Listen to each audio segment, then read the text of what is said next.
Selamat pagi, bagaimana kabar kalian hari ini? Semoga semuanya sehat-sehat ya. Sekarang kita berkumpul lagi di kebaktian online Sekolah Minggu GKI Kota Wisata. Perkenalkan, nama aku Vivi dari kelas 8. Untuk membangkitkan semangat pagi kita hari ini, yuk kita sama-sama bernyanyi lagu pembukaan kita, yakni lagu Acaplah dan Lihatlah.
Teman-teman, saatnya kita masuk ke doa pembukaan. Mari kita satukan hati kita untuk berdoa. Ya Bapa, terima kasih untuk segala berkat dan kasih setiamu yang menyertai kami hingga saat ini. Terima kasih Engkau telah mengumpulkan kami di kebaktian online Sekolah Minggu GKI Kota Wisata. Ya Bapa, kiranya Engkau yang pimpin ibadah hari ini, kiranya semuanya bisa berjalan dengan lancar dan berkenan di hadapan-Mu. Terima kasih ya Tuhan, kiranya kami berdoa dalam nama-Mu saja. Haleluya, Amin. Teman-teman, tema kita minggu ini adalah kisah Allah dari Kejadian sampai Ester. Wah, nggak terasa ya, pembahasan Alkitab kita sudah sampai kitab Ester. Banyak hal yang bisa kita pelajari dari 17 kitab pertama di Perjanjian Lama ini. Mulai dari kisah penciptaan, kisah air bah, kisah bangsa Israel yang dibuang ke Mesir, sampai kisah Allah yang membebaskan bangsa Israel dari pembuangan. Banyak juga loh tokoh-tokoh yang kita pelajari. Ada Adam dan Hawa, ada Bapak Nuh, Bapak Abraham, Bapak Yakub, Yusuf, raja-raja Israel, sampai nabi-nabi pilihan Allah. Sama seperti bangsa Israel, hidup kita juga akan mengalami siklus naik turun atau penuh dengan warna. Tapi satu hal yang harus kita yakini dan percaya adalah bahwa kasih setia Tuhan selalu menyertai kita. Sekarang, yuk kita sama-sama menaikkan sebuah pujian, biarpun gunung-gunung beranjak.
Teman-teman, sekarang tiba saatnya untuk kita mendengarkan firman Tuhan. Firman Tuhan hari ini akan dibawakan oleh Kak Cia. Sebelum itu, mari kita menyanyikan lagu Baca Kitab Suci dan Doa Tiap Hari.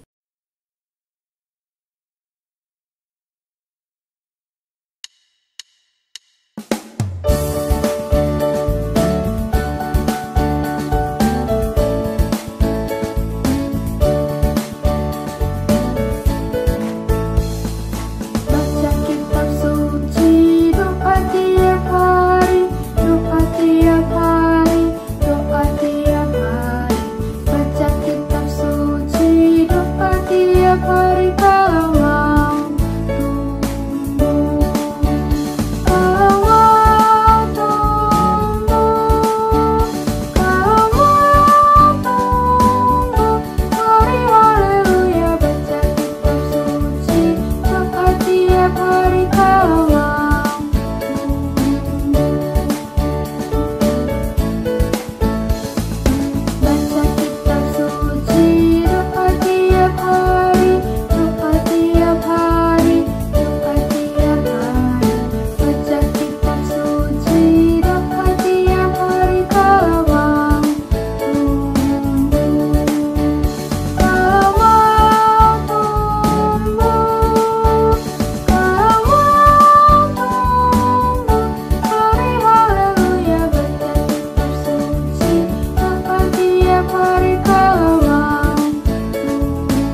adik-adik, Shalom, selamat pagi, apa kabarnya? Semoga semuanya sehat dalam lindungan Tuhan ya.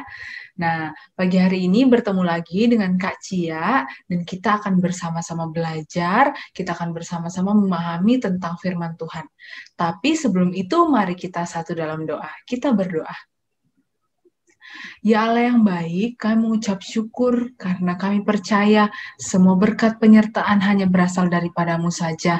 Nyata ya Tuhan, pagi ini Engkau telah membangunkan kami dengan tubuh yang sehat, dengan kekuatan yang baru untuk menjalani hari kami. Sebentar lagi kami akan mendengarkan firman-Mu, kami akan belajar tentang firman-Mu. Tuhan kiranya bukakan hati serta pikiran kami, agar kami dapat memahami apa yang Tuhan ingin sampaikan kepada kami. Bersabdalah ya Tuhan, kami telah siap mendengarkannya. Dalam nama Yesus Kristus kami sudah berdoa. Amin. Baik, adik-adik, kita akan mendengarkan pembacaan Alkitab kita pada hari ini yang akan dibacakan oleh teman-teman kita. Silakan.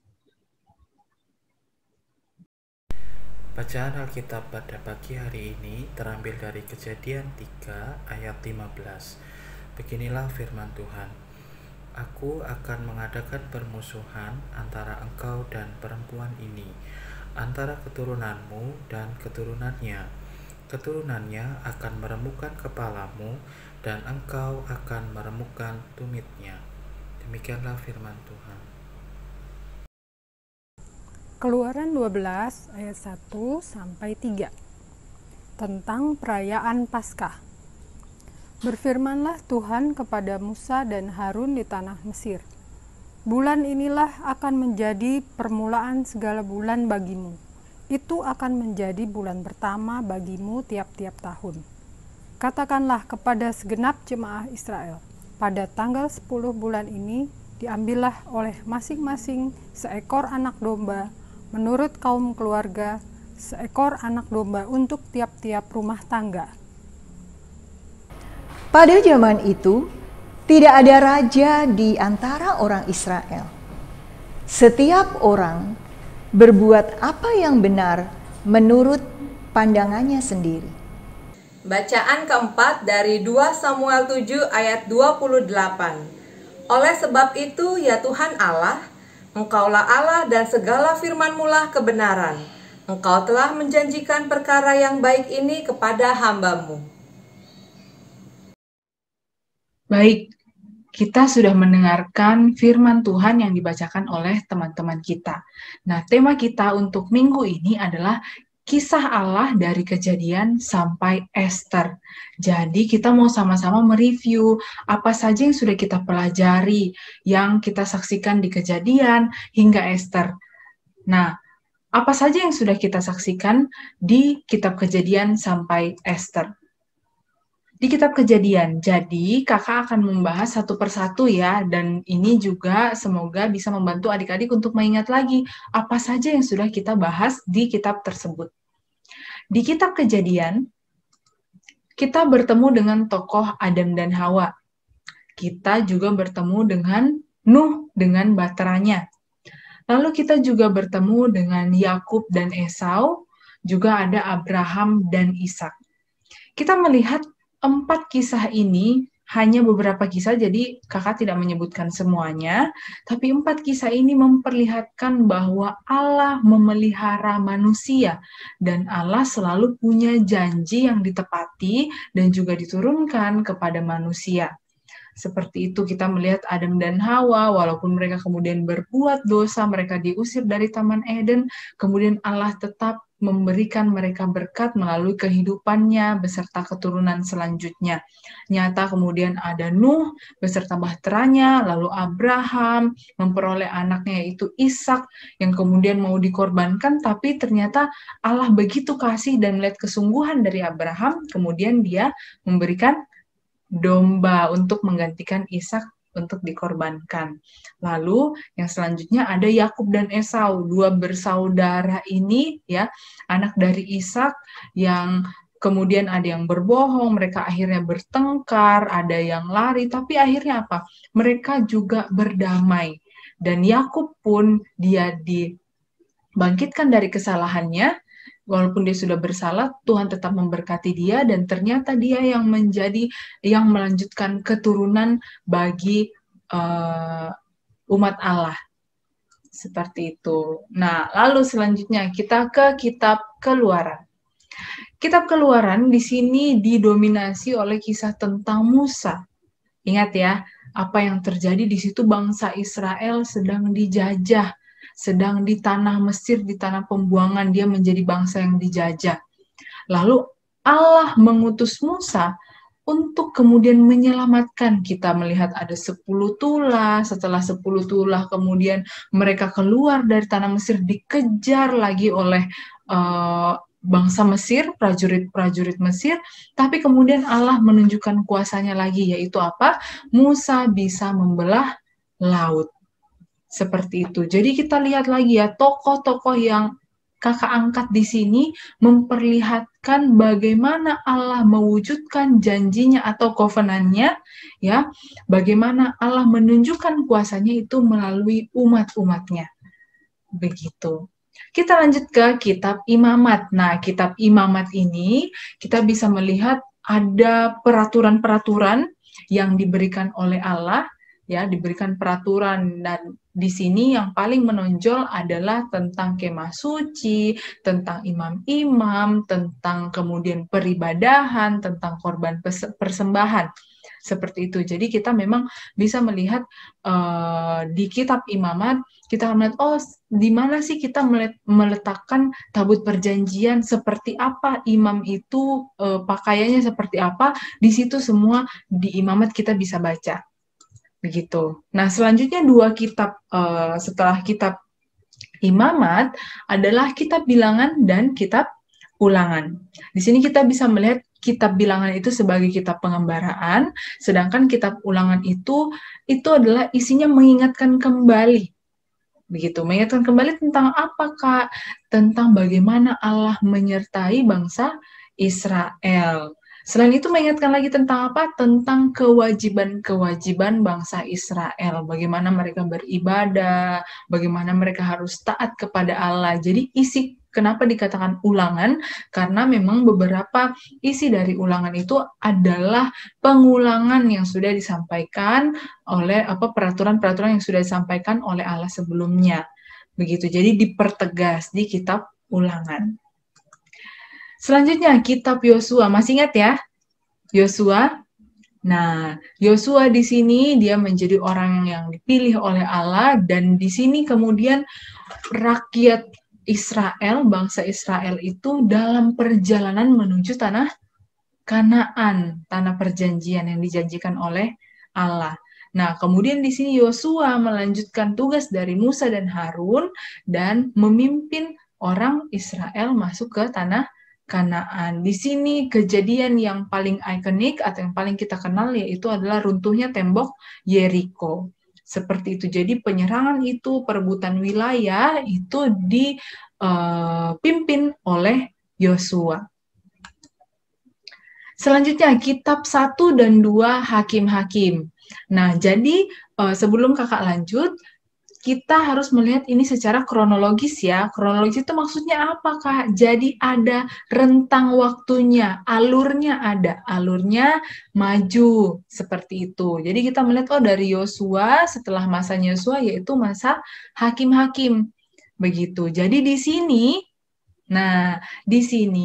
rakyat Israel sudah sampai ke tanah Kanaan dan sudah merebut tanah Kanaan. Jadi tanah Kanaan itu sebenarnya ada penghuninya loh, ada suku-sukunya. Tapi pasti sudah dijelaskan oleh kakak-kakak yang lalu bahwa kemudian Allah memerintahkan bangsa Israel untuk membagi diri dan kemudian merebut wilayah-wilayah. Setelah itu diundi ya. Masih ingat ya, cara pembagian wilayahnya adalah dengan diundi.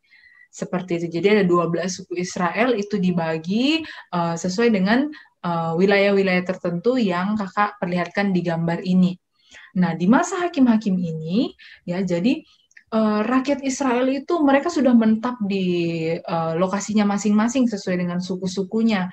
Nah, tapi kemudian mereka kembali lagi ke sifat awalnya, mereka menjadi bebal, mereka mulai berbuat hal-hal yang tidak sesuai dengan ketetapan-ketetapan Allah.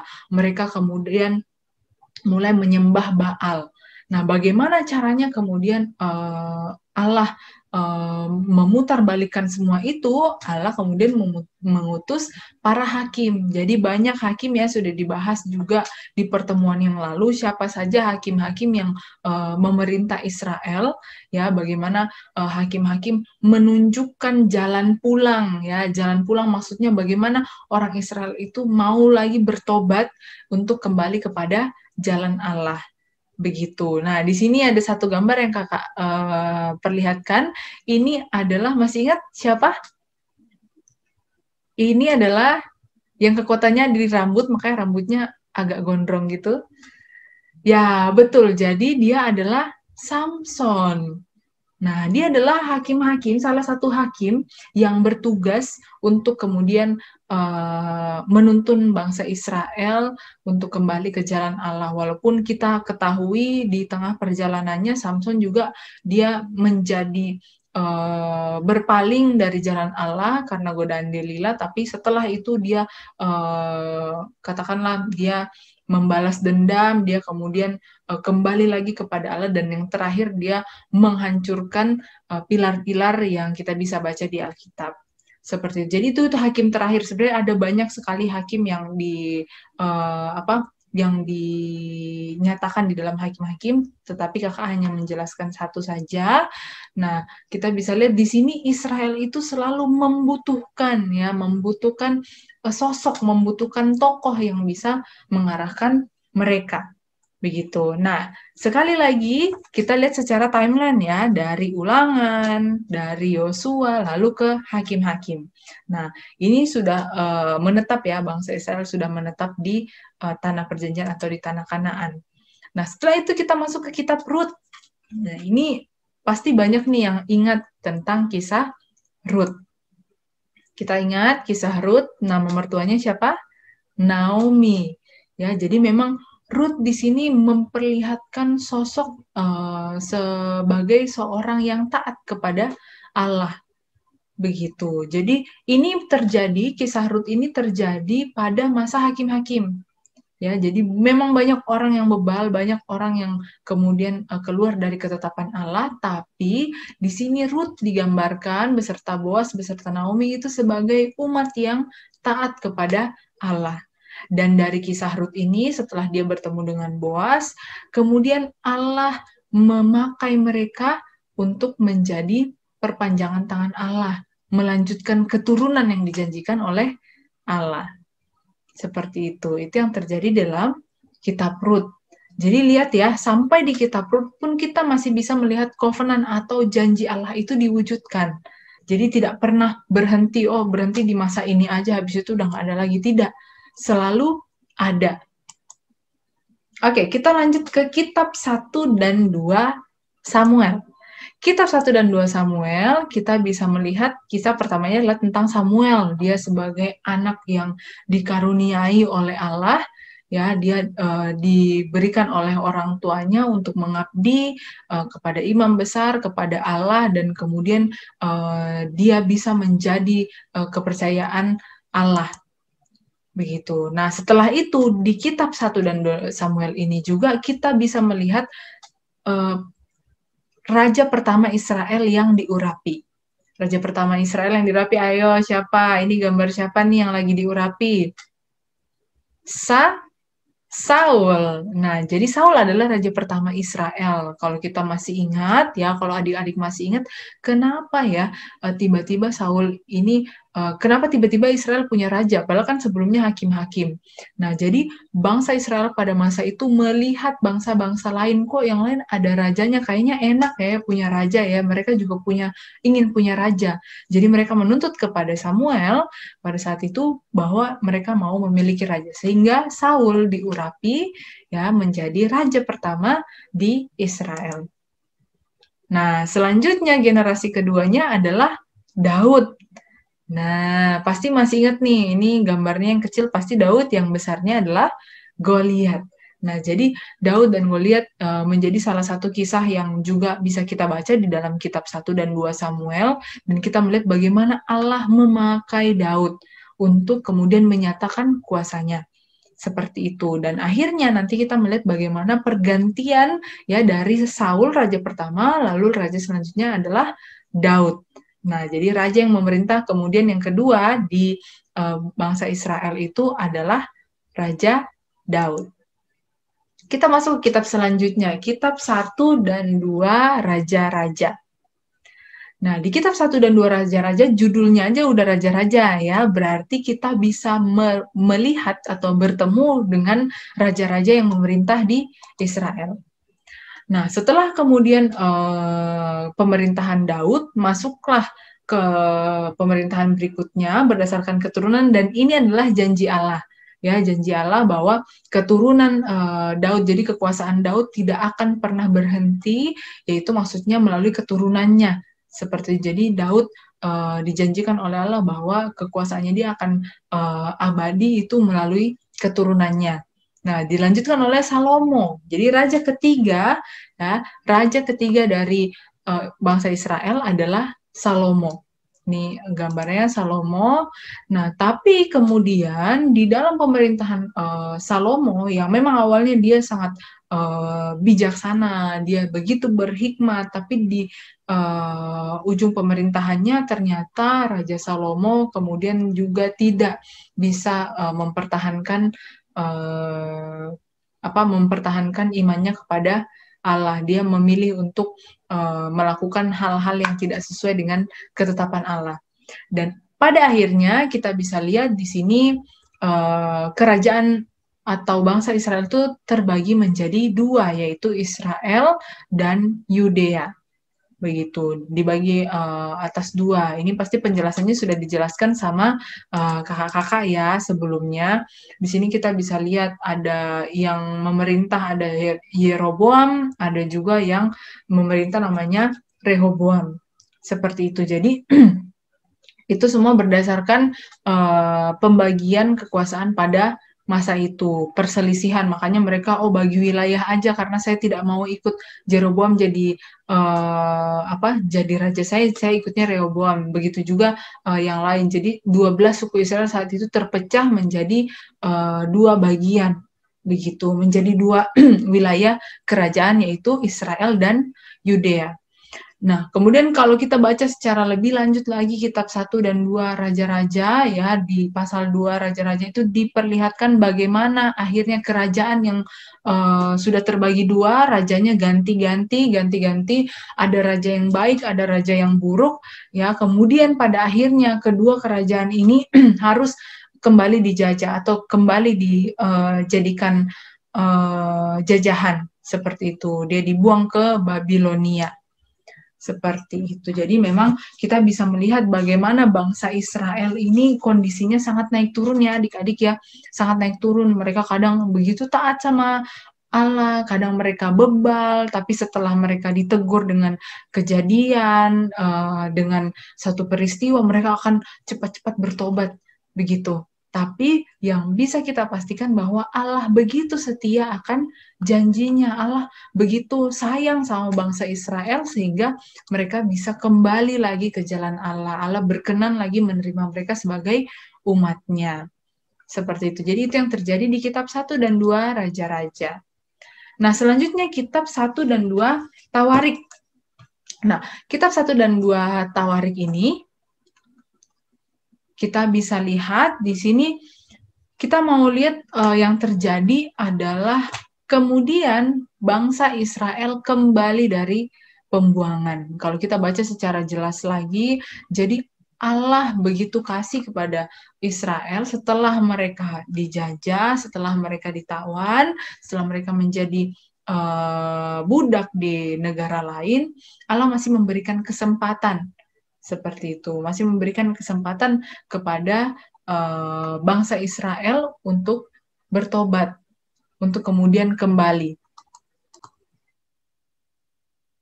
Di sini Allah menggunakan atau menggerakkan hati Raja Kores untuk kemudian melepaskan, membebaskan untuk bangsa Israel kembali ke kampung halamannya atau kembali ke negeri sebelumnya.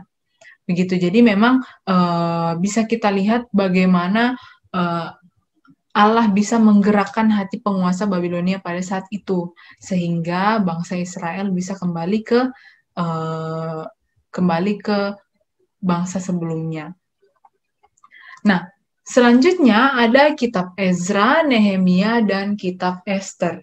Di sini ya kisah 3 kitab ini, Ezra, Nehemia, dan Ester, itu isinya adalah rakyat Israel pulang dari pembuangan setelah diizinkan oleh Raja Koresh, ya. Nah, setelah mereka pulang dari pembuangan, dan juga untuk informasi tambahan, Raja Koresh pada saat itu membebaskan mereka pulang, ya, tidak menyuruh pulang. Jadi terserah kamu mau tinggal di Babilonia boleh, tapi kalau kamu mau pulang ke Israel pun tidak masalah. Seperti itu. Jadi sangat dibebaskan kemudian oleh Koresh. Nah, di sini di dalam kitab Ezra, Nehemia, dan Ester, rakyat Israel pulang dari pembuangan. Dan apa sih yang mereka lakukan setelah mereka sampai di tanah mereka lagi? Nah, yang mereka lakukan adalah mereka kembali membangun bait Allah dan juga kembali menjalankan peribadahan. Jadi ini menjadi fase atau tahap di mana bangsa Israel itu mengalami pemulihan. Begitu. Seperti kalau orang lagi habis sakit nggak tiba-tiba sembuh, ya, nggak tiba-tiba bisa beraktivitas seperti biasa, tapi pasti ada beberapa hari, ada masa pemulihan, ada masa penyembuhan. Nah, itu yang terjadi dengan bangsa Israel. Begitu. Ezra beserta Nehemia di sini berperan sebagai nabi yang mengarahkan. Oh, kita mau apa nih? Oh, kita mau membangun bait Allah. Lalu peribadahannya seperti apa? Diingatkan lagi, diberitahukan lagi peraturan-peraturannya seperti apa, menjadi taat kembali, menjadi patuh kembali kepada Allah. Seperti itu. Nah, kalau kitab Ester, kita bisa melihat itu terjadi di masa yang sama, di masa ketika rakyat Israel pulang dari pembuangan, dan di sini juga Ester berperan sebagai orang yang membantu. Seperti itu, orang yang membantu rakyat Israel, ya. Kalau masih ingat kisahnya baru minggu lalu diceritakan bagaimana Ester itu dia menolong orang Israel, dia memperlihatkan kasih kepada orang Israel yang hidup bersama-sama dengan dia. Begitu. Nah, jadi kita bisa lihat ya, dari Kejadian sampai Ester, yang mau kita fokus adalah apa? Tindakan Allah. Bagaimana Allah menebus manusia, bagaimana Allah, kalau di sini kita bisa lihat di kehidupan bangsa Israel, bagaimana Allah begitu setia, mengajar, mendidik, dan menyertai. Jadi tidak hanya dimanjakan, tapi Allah juga memberikan ujian, memberikan tantangan, memberikan hukuman di dalam kehidupan bangsa Israel. Tetapi yang perlu kita lihat adalah apa? Bahwa Allah tidak meninggalkan. Seperti itu. Walaupun, bangsa Israel tuh udah sampai dibuang loh, sampai 2 kali mereka dijajah. Nah, tapi setelah itu apakah Allah meninggalkan? Apakah Allah, ya udah saya pindah ke bangsa lain, atau saya nggak mau lagi menyertai bangsa Israel? Tidak, tapi itu kita melihat sebagai rangkaian. Begitu, sebagai rangkaian bahwa ini cara Allah mengajar bangsa Israel, ini cara Allah untuk memperlihatkan covenant-nya, untuk menjalankan janjinya, lalu bagaimana dia menebus manusia, seperti itu. Jadi dari kitab Kejadian sampai Ester, kita tidak pernah melihat absensi atau ketidakhadiran Allah. Allah selalu hadir dengan caranya pada waktunya untuk kemudian menyertai atau menyatakan kasihnya kepada manusia. Seperti itu ya untuk dari Kejadian sampai Ester. Nah, jadi seperti yang kakak bilang tadi, rencana keselamatan Allah terbentang dari kitab Kejadian hingga Ester. Kalau kita lihat janji Allah kepada Daud, keturunannya akan berkuasa selamanya. Seperti itu. Nah, kita bisa melihat bagaimana Allah mewujudkan itu, dilanjutkan kalau dari kita lihat dari Rut gitu, dari Rut, kemudian Boas, lalu anaknya ada Obed, meneruskan keturunannya, kita bisa bertemu dengan Daud. Nah, kita tarik lagi keturunan Daud, kita bisa sampai ke Yesus. Begitu. Jadi rencana keselamatan yang diberikan oleh Allah ini begitu nyata seperti itu. Jadi bukan hanya janjinya cuman hanya tahan 100-200 tahun, tidak, tapi itu kekal. Begitu rencana keselamatan Allah terbentang dari kitab Kejadian hingga Ester. Sebenarnya sampai Wahyu, tapi karena kita baru belajarnya sampai kitab Ester, jadi di sini kakak tulis sampai Ester dulu. Nanti minggu depan baru kita mulai masuk ke kitab yang selanjutnya lagi. Begitu. Nah, dari sini ya kita belajar untuk mari kita membaca dan menerapkan firman Allah dalam kehidupan kita sehari-hari. Begitu. Pasti kakak yakin kita semua menerima manfaat ketika kita membaca Kejadian sampai Ester secara berurutan. Kita jadi tahu, sambungan kisahnya di sini, dan di sini. Allah itu bekerja, ternyata ada tujuannya ini, dan kita bisa secara jelas melihat rencana Allah. Begitu. Jadi, kenapa sih kita harus membaca Alkitab? Kenapa sih kita harus tahu kisah ini? Supaya kita bisa mengenal. Kita bisa mengenal Allah. Ternyata Allah itu Allah yang setia. Begitu. Ternyata Allah itu Allah yang tegas. Begitu. Seperti itu. Jadi kita tidak hanya baca sepotong aja. Tapi dari sini kakak harap ketika kita sudah membaca Kejadian sampai Ester, ya nanti lanjut lagi sampai Perjanjian Baru, sampai Wahyu, kita bisa melihat bagaimana karya Allah itu secara utuh. Begitu. Jadi adik-adik, dari sini kita belajar sangat banyak, ya, Kakak harap ada yang bisa kalian ambil dari sekian kitab yang sudah kita bahas, baik yang kakak berikan reviewnya ataupun yang sudah dibahas satu persatu secara jelas, secara padat oleh kakak-kakak sebelumnya, begitu. Jadi dan selain melihat karya Allah, karya penebusan Allah di dalam bacaan itu, kita juga menjadi sadar, kita menjadi bisa membuka mata bahwa kita membaca Alkitab itu tidak hanya sekedar kewajiban saja, karena saya orang Kristen atau karena saya nanti dimarahin baru saya nggak baca, enggak. Tetapi karena kita bisa mengenal Allah, kita bisa tahu Allah itu seperti apa, kita bisa melihat karya-karya Allah itu dengan membaca. Begitu. Jadi kiranya firman Tuhan yang disampaikan pada hari ini itu bisa berguna, bisa menjadi suluh, bisa menjadi penerang buat kita semua dalam langkah kehidupan kita. Terpujilah Tuhan. Amin. Teman-teman, firman Tuhan sudah kita dengar. Banyak sekali pembelajaran yang bisa kita ambil dari bangsa Israel. Nah, ikutilah yang baiknya, yang jahat kita jauhi. Sekarang, marilah kita bersama-sama menaikkan doa syafaat kita. Teman-teman, mari kita berdoa. Tuhan Yesus, sekarang kami selesai beribadah. Semoga khotbah yang tadi itu menjadi pengajaran dan hikmat bagi kami. Tuhan Yesus, tolong juga berkati kami agar kami fokus dan serius saat PJJ menjelang akhir semester ini agar kami bisa lulus dengan baik. Tolong berkati juga Tuhan guru sekolah minggu agar tetap setia melayani di gereja ini. Dan tolong berkati kami agar kesehatan kami selalu baik dan tidak ada yang sakit. Tolong juga berkati lagi Tuhan agar kami bisa Prarem kelas 8 ini tetap mengikuti Zoom dengan baik. Terima kasih Tuhan Yesus. Amin. Tuhan Yesus, kami juga berdoa untuk distribusi vaksin Tuhan, untuk COVID-19 Tuhan. Semoga distribusi ini dapat berlancar ya Tuhan. Juga Tuhan, kami berdoa untuk pandemi ini, semoga pandemi COVID-19 ini segera berlalu Tuhan, dan semakin banyak orang sembuh dari COVID-19 Tuhan. Tuhan, kami juga berdoa untuk bangsa negara kami Tuhan, Indonesia. Semoga negara Indonesia ini selalu aman Tuhan, dan juga dijauhkan dari bala bencana Tuhan. Yesus, kami berdoa kepadamu. Haleluya. Amin.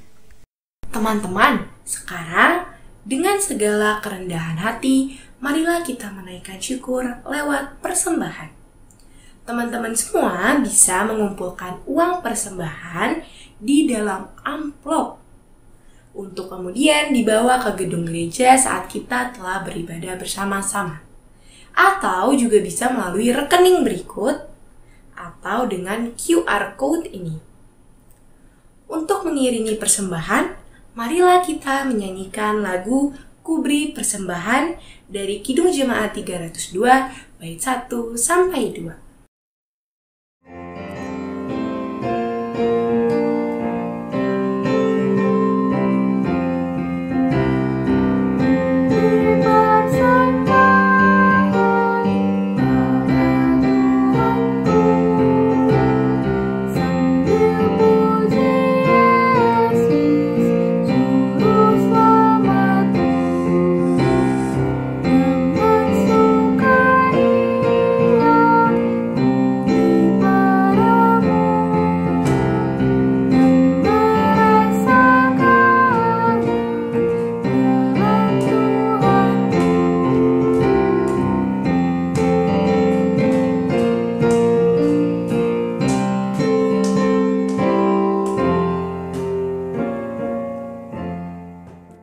Teman-teman, sekarang saatnya kita menaikkan doa persembahan.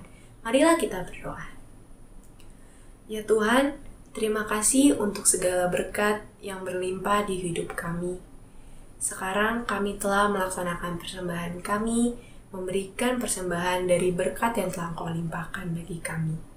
Ya Tuhan, kiranya persembahan ini dapat berkenan di hadapan-Mu, dapat memperluas kerajaan surga, dan juga dapat memberikan banyak kasih terhadap sesama kami. Ya Bapa, kiranya kami serahkan doa ini ke dalam tangan-Mu.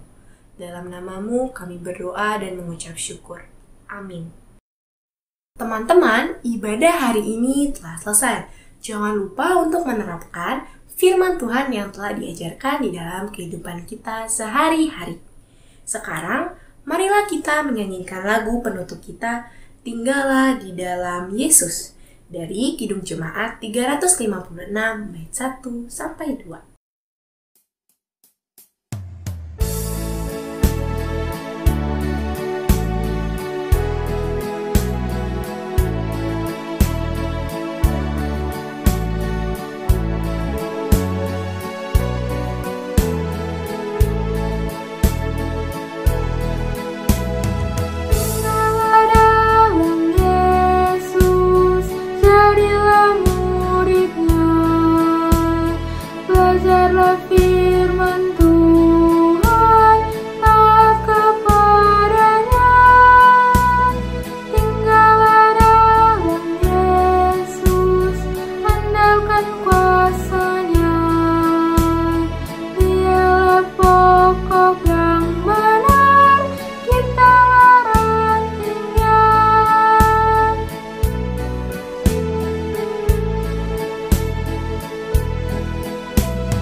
Teman-teman, sekarang saatnya kita akan menutup ibadah kita dengan doa penutup. Marilah kita bersatu dalam doa.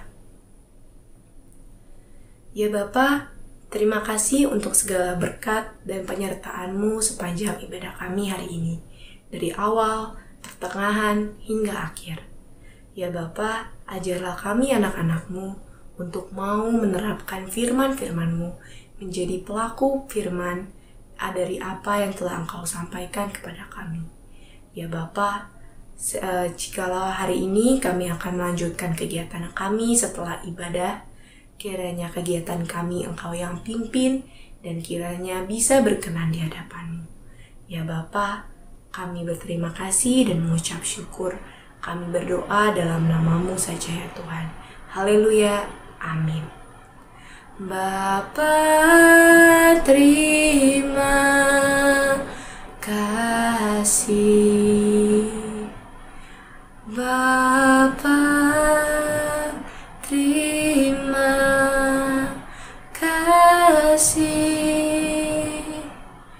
Bapa di dalam surga, ku berterima kasih. Amin. Selamat hari Minggu teman-teman. Tuhan Yesus memberkati.